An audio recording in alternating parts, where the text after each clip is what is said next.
எலும்புக்கும் சதைக்கும் மருத்துவம் கண்டேன், இதற்கொரு மருந்தை கண்டேனா?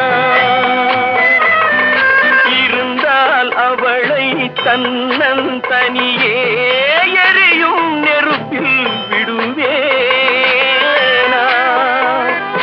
நமக்கும் மேலே ஒருவனடா, அவன் நானும் தெரிந்த தலைவனடா, தினம் நாடகம் ஆடும் கலைஞனடா. போனால் போகட்டும் போடா, போனால் போகட்டும் போடா. இந்த பூமியில் நிலையாய் வாழ்ந்தவர் யாரடா? போனால் போகட்டும் போடா, போனால் போகட்டும் போடா, போனால்